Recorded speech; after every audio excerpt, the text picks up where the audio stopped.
Welcome to the Midlife Men Podcast with me, Philip Briscoe. Today I'm joined by Brian Murphy. Brian's going to talk to us about his experiences of mental health, particularly around depression, and he'll talk through his journey, and I won't try and do that for him. So welcome, Brian. Thanks for having me, Philip. So Brian, perhaps, and I start each podcast with the same sort of question. Where do things begin? Do you want to pick up where your story starts? Sure. I'm a 52-year-old married father of two, teenage, one boy, one girl. I've been in Minnesota, St. Paul, Minnesota, or Minneapolis, the Twin Cities, for about 24 years. Prior to that, I grew up and was raised and educated in Detroit, Michigan, and got into newspaper journalism right out of college. And at my local paper, the Detroit Free Press, was a news and sports reporter. Moved to Minnesota in 2000 to cover an expansion hockey team, the Minnesota Wild, an NHL hockey team. That was kind of my passion. Wanted to be a hockey journalist. I was able to find a great hockey market and an opening to kind of let me fulfill my sports writing dreams, and it was fantastic. I did it for 15 plus years, and in the meantime, I had gotten married. I married a fellow journalist, my wife Megan, in 2007. We had two children, and by about 2017, 2018, I started feeling sort of the effects of what I know now were low-level depression, and wasn't sure how to tackle it at that time, and I didn't tackle it very well, and it sort of slowly and surely just kind of enveloped me, and I ended up being hospitalized twice, and once in 2017 and once in early 2019 throughout a couple of depressive episodes. That's just the 50,000 foot overview. The last 5 years, I've been in a pretty good space. I've pivoted away from sports journalism. I'm a freelance writer now, but also a corporate communications and marketing specialist. So I've kind of gotten the 9-to-5 adult job, as it were, since leaving sports journalism in the toy department 5 years ago. What my journey started with and continues with is kind of identity. That identity as a working professional and as a professional father and spouse, and somebody who I think was probably defined more by his job than should have been. And I was able to recognize that and make some course corrections, both in my mental health care, self-care, and also just reprioritizing my professional and personal life and what gives me satisfaction. And I've come to kind of put my job as a secondary element to that, and try to connect a little bit more with my children's schedules and their activities, and being a lot more present, both physically present because I'm not traveling for work anymore, but also mentally present in taking in real-time experiences, as opposed to kind of always wondering what's next and how are we going to afford that and how am I going to be able to accomplish this and what is it going to say if I'm not doing this by this particular age. Of kind of radical acceptance is something we can get into, and I just feel like that's what's been carrying the day for the last several years for me. So going back to when you first started experiencing what you then found out to be kind of low-level depression, could you kind of share what were the symptoms, if you like? How was it manifesting in your daily life? It was really a lack of satisfaction and fulfillment in what I was doing professionally, but also I could see myself not being present, and I could see myself not appreciating and enjoying social moments. I'm an extrovert by nature. I've always been sort of somebody that can carry on a conversation, loves to have a drink with friends. I found myself battling just to sort of be present, and how exhausting that became. It got to the point where I really didn't want to socialize. I didn't want to be doing what I was doing professionally. I didn't want to be going to school events. I didn't want to be going to dinners with friends. I kind of wanted to just crawl into a hole. And what that hole became for me was bed. When it really got bad, I had a hard time getting out of bed and just facing an average day. And it was this, I think, real deep self-awareness that I had that I was depressed. I couldn't figure out why I was depressed because I had so many things going for me. There was no single event or tragedy that would have triggered anything. It was my inability to come to terms with the fact that I was sick and I needed to do something about it. It wasn't healing on its own, and being self-aware about how depressed I was and unable to kind of find the tools to tackle that drove me into deeper depression. And I think that's, in some ways, I'm sure others can relate to this. It's a cycle. You're depressed. You don't know why you're depressed, which makes you more depressed. And I was kind of flailing around there for a while and really just not appreciating what was around me and the benefits that I did have in life. And I think those were some of the darker thoughts that I really had to confront. Is if I'm not satisfied being Brian Murphy, the sports journalist who succeeded and done this for so long, then really who am I? Well, turns out I'm a lot more than that. Did you share how you were feeling with anybody at the time? I mean, certainly my wife knew where I was at. I was seeing a therapist. I did have some friends that I could confide in. Problem is, they're long distance friends, they're long-term friends, but long distance friends. And, it's very difficult for people who are not anxious, do not suffer from depression or anxiety, to grasp why somebody else feels that way, because it's an emotional reaction. Anybody can relate to, oh, you've got cancer. That's horrible to hear. We're here for you. Put your bandana on and fight the good fight as you lose your hair and are tackling this insidious physical disease that everybody is familiar with and can relate to, and maybe has a loved one that has gone through that before. There's sort of a camaraderie and a community in that. With mental health, though, there's either a combination of shame or an inability to understand or grasp what may be happening with somebody. And, there are some physical manifestations. I mean, for me, I'd lost some weight and was just more withdrawn, but it's harder to understand somebody that's suffering from severe depression, what they're going through, because there just isn't that outward obviousness to it. And it's, so to me, it had to be more professional, and it had to be more finding folks that were going through similar things, particularly men who were going through depression. And I found community in that here in the Twin Cities, and that is one of the major tools that has helped me manage and progress over the last several years. And are we talking about the Face It Foundation here?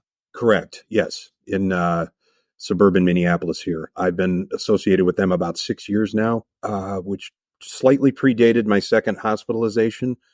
But I've been going to every other week group sessions with fellow middle-aged men who are suffering through depression. And we're not a therapeutic group. We're a support group. We're kind of a listening post.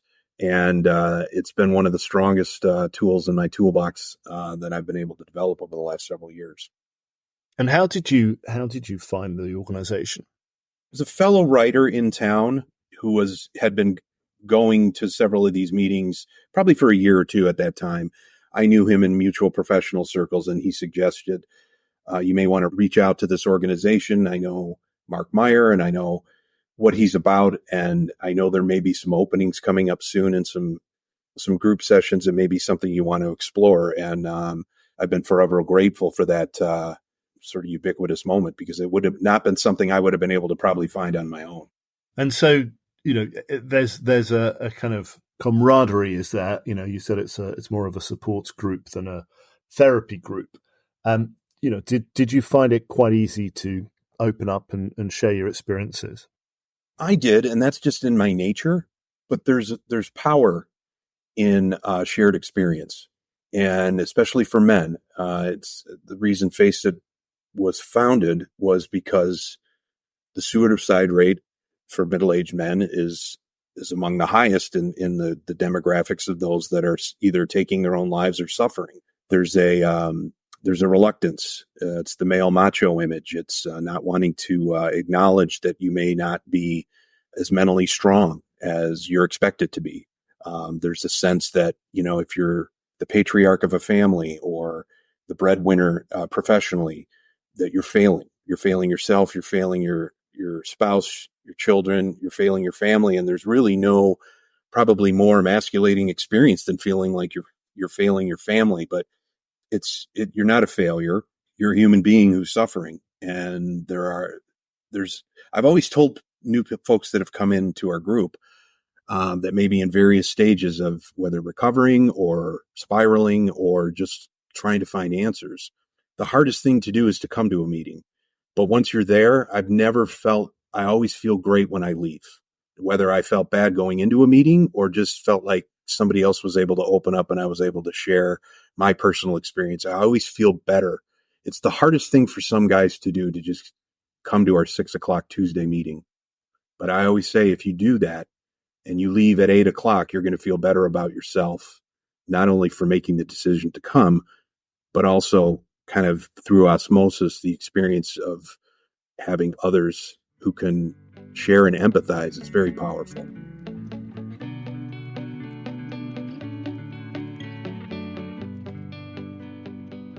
So going back to what you were saying earlier, where you were withdrawing yourself from your social life, you just wanted to kind of stay in bed.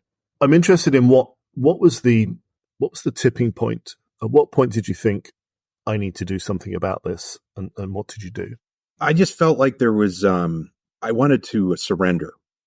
I wanted to surrender to people and professionals that could help me. And for me, that meant 2 partial hospitalizations. I mean, there was one in December of 2017 for a couple of days where I literally bottomed out and found myself in hospital scrubs and behind closed doors in a mental health facility.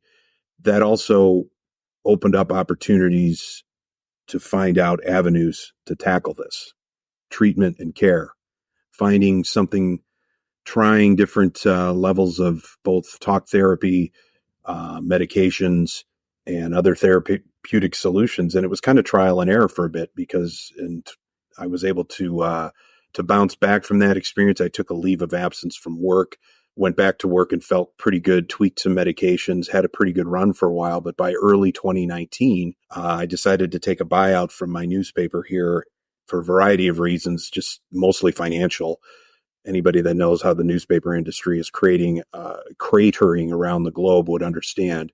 It was time for me to kind of pivot professionally. And that also sent me on a little bit of a spiral again in early 2019, because it was an identity crisis at that point. Who am I if I'm not the person I wanted to be since I was 13 years old? So that was an even deeper experience, where I was hospitalized again, went through some more medication modifications, deeper talk therapy. I was able to come out the other end on that one. I think I was a little more humbled this time around than the first hospitalization. I think kind of bottoming out and having everybody take care of you for a while maybe gives you a false sense of security. I didn't really utilize the tools that I was given to manage my mental health. I maybe thought, oh, this is over. The worst is over. It's like any disease. It's going to linger. You have to treat it. I call it my dark passenger. It's there. And even today, there are mornings I wake up and I can feel him lurking a little, but I also have the self-awareness, I think, and the right tools and the attitude to confront that fear, to confront that anxiety and manage it, as opposed to letting it envelop me. And I think that's the biggest difference from the 2019 hospitalization and the 2017 hospitalization, is that I now recognize the tools that I have at my disposal, and I've been using them effectively. If you can, perhaps you could explain a bit more about the tools. How do you, in that situation where, and mental health is a continuum, it's ongoing and it flows and ebbs, as you've been describing.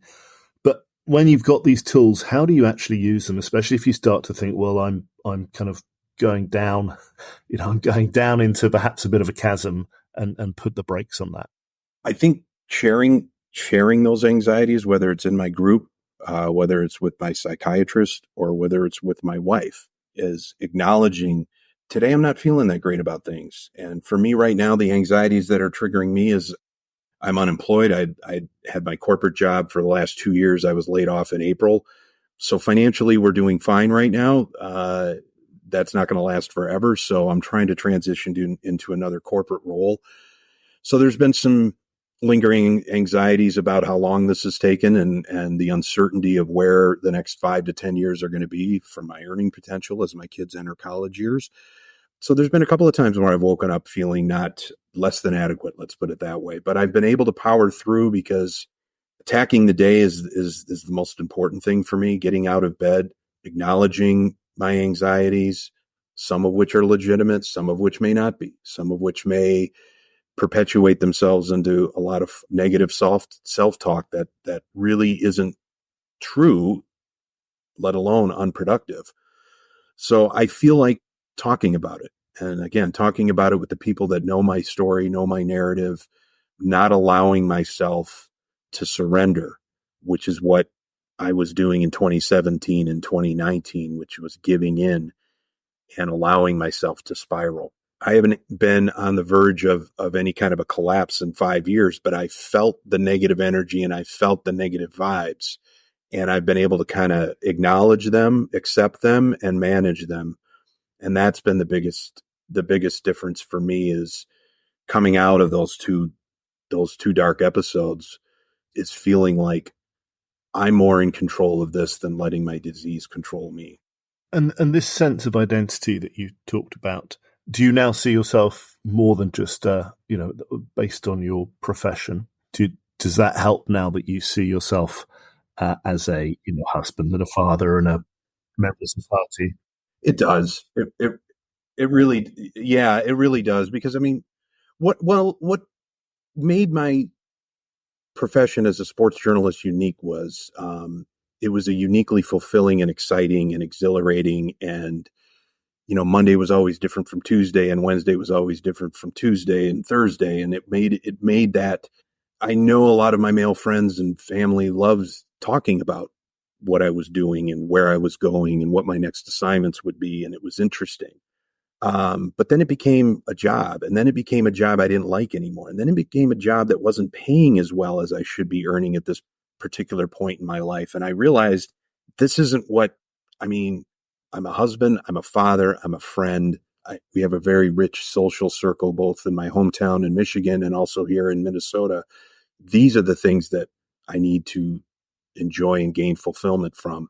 Most people don't necessarily like their jobs, and most people try not to define themselves by their jobs. And I'm at the point, again, in my early 50s, where I'd rather take a boring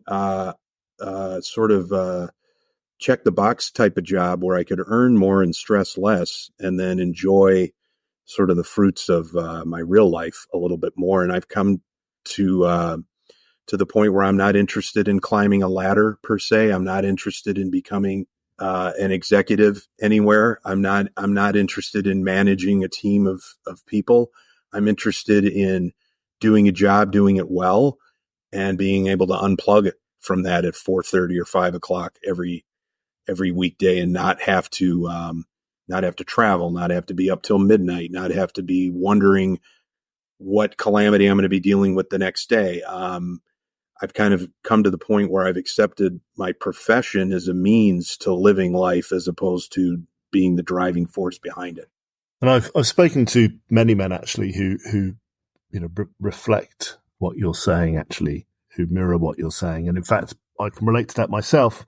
And it's so important, isn't it, to be more than just your profession, to have other interests, because the moment that job is not there, then, as you've been saying, who are you? And how do you kind of justify yourself? Perhaps we could talk a bit about the article that you wrote that got so much interest. Yeah, so I believe in March of 2018, I believe it was, the publication I worked for, the St. Paul Pioneer Press, also known as twincities.com digitally, encouraged me. I was a columnist at the time, so I'd been writing about a lot of other people's personal stories, athletes, executives, coaches, kind of digging into what defines them beyond their exploits on the field. And I thought, well, if I can do that for others, why can't I tell my own story? And I had some editors who encouraged me to do so after my initial hospitalization in December of 2017. So I about 3 months later, when I was about ready to come back from my leave of absence, I did write a first-person account, kind of chronicling a lot about what we talked about: the spiral, the inability to halt it, the feeling of being lost, and failing your family, and just how stark that feeling is when you hear those doors close behind you, and you're miles away from home emotionally and spiritually and mentally, and to be able to kind of chronicle that and share that story. I knew it would resonate. I didn't realize how deeply it would resonate with the audience. And I had a couple of mentors reach out to me and say, this might be the most important story you've ever written.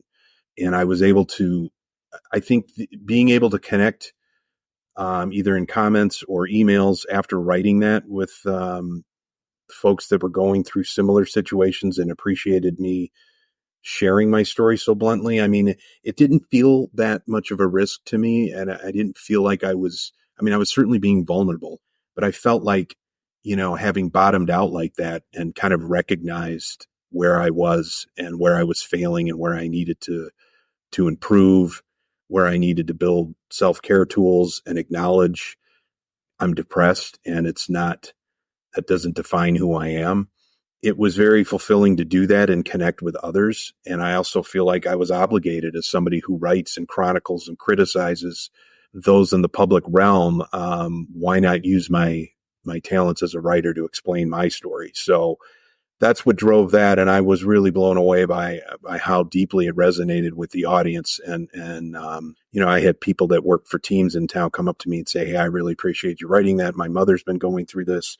I had a spouse that was in a bad place. And I think what you wrote about touched upon it and it humanized it. And, there was a lot of gratitude to be a part of something like that. But as it turns out, I wasn't done working on myself because 2 years later, I was back in the hospital. So I may have thought by bottoming out and writing about it that I had kind of punched my ticket to normal living, as it were. But then I've come to realize there's nothing normal about being depressed, but it doesn't make you abnormal either.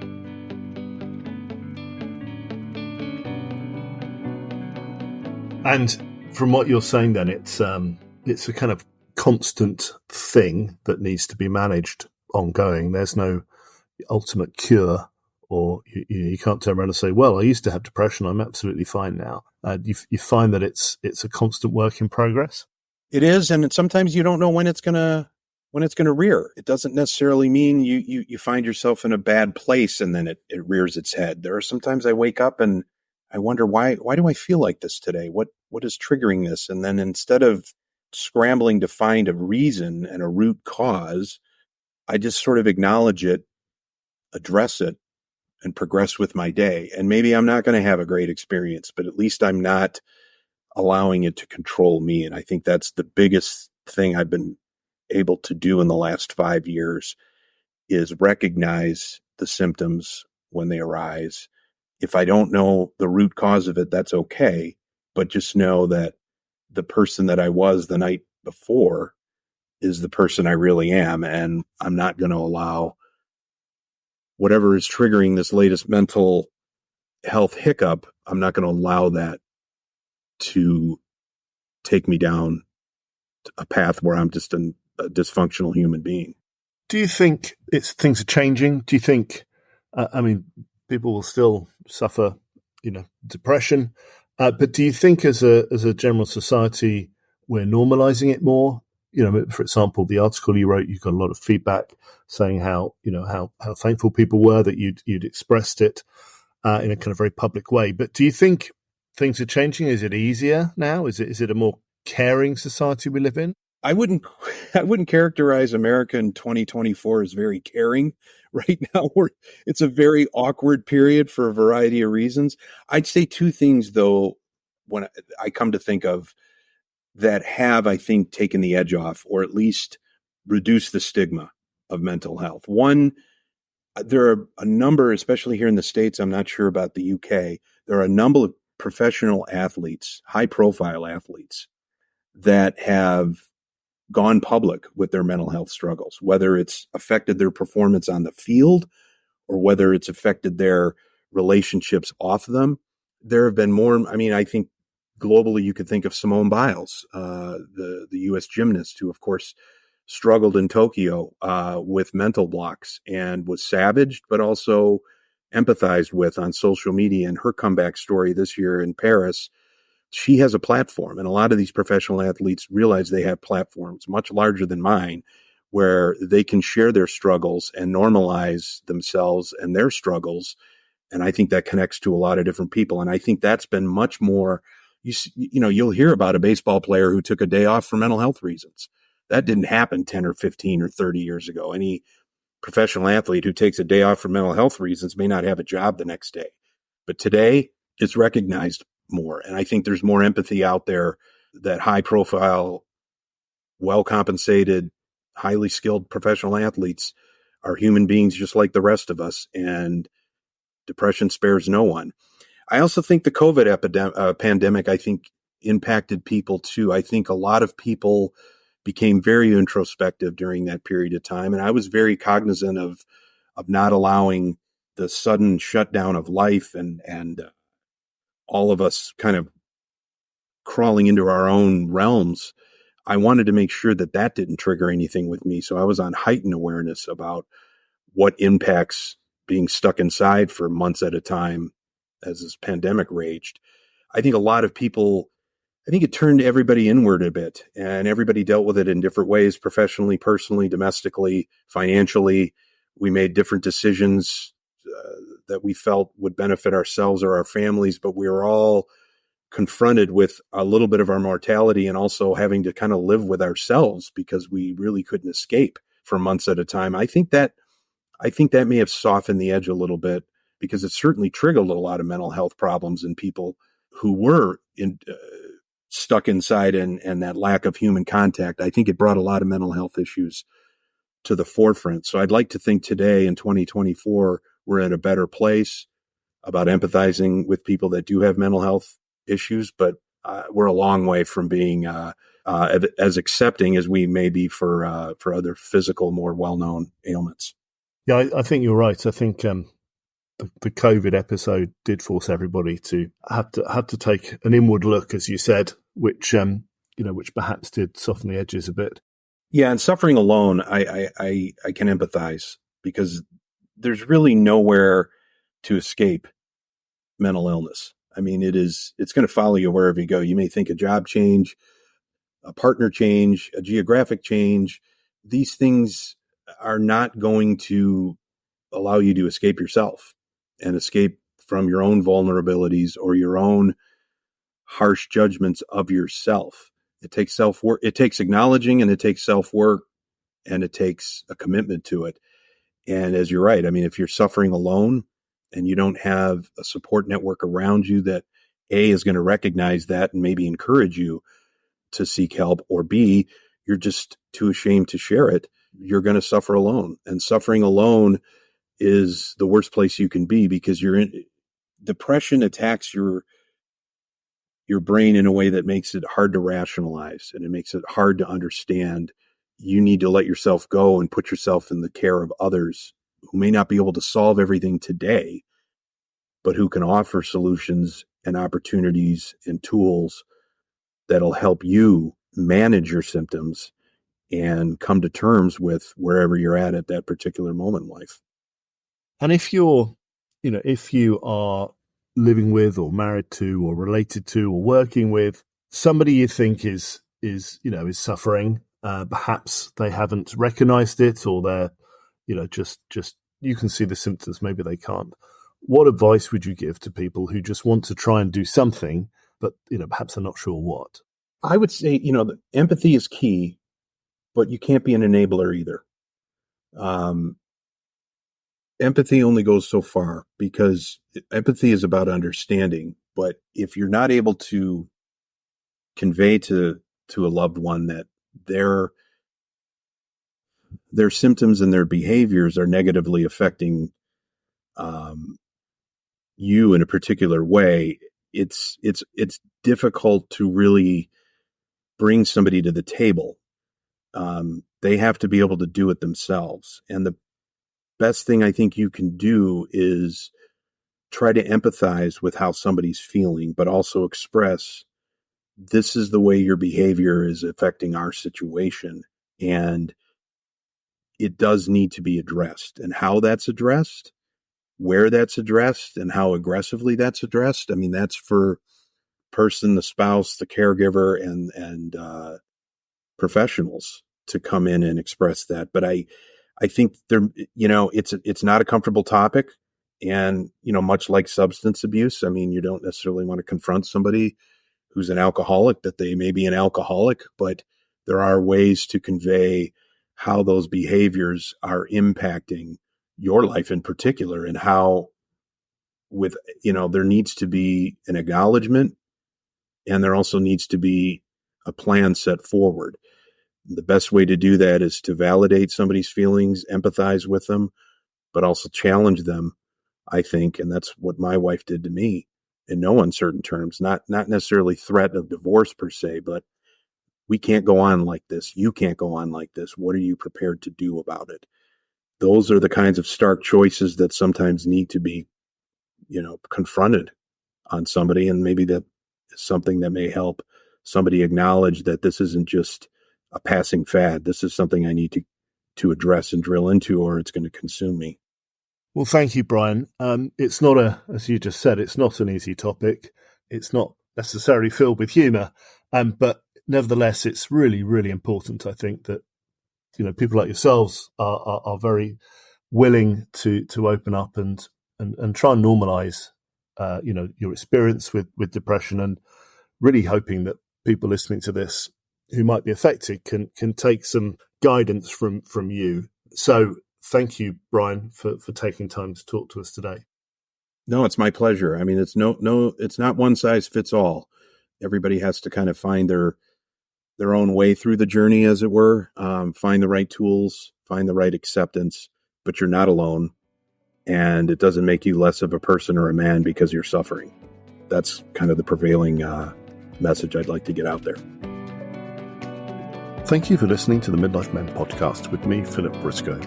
If you or someone you know is struggling with depression, the Face It organisation can be found at faceitfoundation.org, or you can email Mark at info@faceitfoundation.org. There are also organisations you can call now. For example, in the UK, you can call the Samaritans on 116 123. And if you're listening in the US, you can call the 988 Suicide and Crisis Lifeline.